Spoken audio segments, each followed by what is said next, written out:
Hi friends, ഇന്ന് തയ്യാറാക്കുന്നത് ഒരു കാര കേക്കാണ് കേട്ടോ.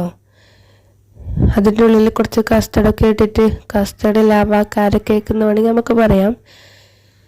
അപ്പോൾ അതെങ്ങനെ തയ്യാറാക്കൽ നമുക്കൊന്ന് നോക്കാം. വേഗം തന്നെ വീഡിയോയിലോട്ട് പോയാലോ. അതിനുവേണ്ടി നമുക്ക് ആദ്യം തന്നെ കസ്റ്റർഡ് തയ്യാറാക്കിയെടുക്കാം. അതിനുവേണ്ടി 1/2 കപ്പ് പാലെടുത്തിട്ട് അതിലേക്ക് 2 സ്പൂണോളം കസ്റ്റർഡും ആവശ്യത്തിന് പഞ്ചസാരയും കൂടി ചേർത്ത് നമുക്ക് മിക്സ് ചെയ്തെടുക്കാം. കട്ടകളൊന്നും ഇല്ലാതെ കസ്റ്റർഡ് നമുക്ക് നല്ലോണം മിക്സ് ആക്കി എടുത്തതിന് ശേഷം നമുക്ക് അടുപ്പത്ത് വെച്ചിട്ട് ചൂടാക്കിയെടുക്കാം. നമുക്ക് കസ്റ്റർഡ് തയ്യാറാക്കിയെടുക്കാം.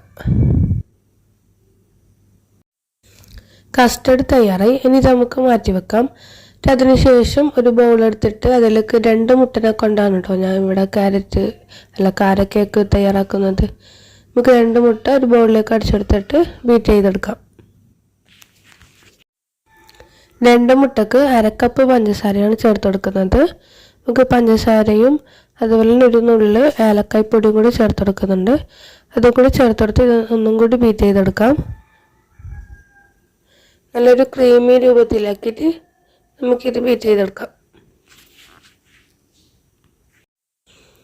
ഒരു 1/4 ടീസ്പൂണോളം ഉപ്പും 1/2 കപ്പ് മൈദയും കൂടി അരച്ചെടുത്തിട്ടുണ്ട്. അരിപ്പയിലിട്ടിട്ട് അരച്ചെടുത്തതിന് ശേഷം നമുക്കിത് കുറേശ്ശായിട്ട് ഇതിലിട്ട് കൊടുത്ത് നല്ലോണം ഒന്ന് മിക്സാക്കി എടുക്കാം. 2 മുട്ടക്ക് 1/2 കപ്പ് മൈദയാണ് കേട്ടോ എടുത്തത്. 60 മില്ലിയാണ്. മില്ലി അളവ് പറയുമ്പോൾ 60 മില്ലിൻ്റെ കപ്പാണ് കേട്ടോ എടുത്തത്. ഇതിലേക്ക് ബേക്കിംഗ് സോഡയോ അല്ലെങ്കിൽ ബേക്കിംഗ് പൗഡറോ അങ്ങനത്തെ ഒന്നും തന്നെ ചേർത്ത് കൊടുക്കുന്നില്ല. മൈദ മാത്രം ചേർത്തെടുത്തിട്ടാണ് നമുക്ക് നല്ലോണം ഒന്ന് മിക്സാക്കി എടുക്കാം. മൈദ ഇവിടെ കട്ടയൊന്നും ഇല്ലാതെ നല്ല ശരിക്കും നമുക്ക് ഒരു സ്പാച്ചുലറോ അങ്ങനെ എന്തെങ്കിലും വെച്ചിട്ട് നല്ലോണം മിക്സാക്കി എടുക്കാം. അതിനുശേഷം നമ്മളൊരു കാര പാത്രത്തിലാണ് ഇത് തയ്യാറാക്കുന്നത്. അതിനുവേണ്ടി ഒരു കാര അടുപ്പത്ത് വെച്ച് നല്ലോണം ചൂടായതിന് ശേഷം അതിലേക്ക് കുറച്ച് ഗീ ചേർത്ത് കൊടുക്കാം.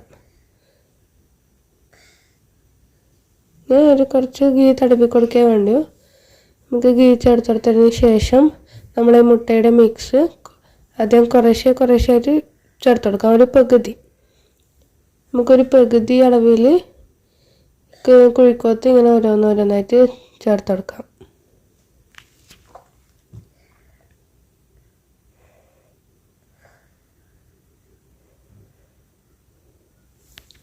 അതിനുശേഷം നമ്മൾ തയ്യാറാക്കിയ കസ്റ്റർഡ് ഉണ്ടല്ലോ, അത് കസ്റ്റർഡ് ഇതിൻ്റെ നടുക്ക് കുറേശ്ശായിട്ട് ഒഴിച്ചു കൊടുക്കാം.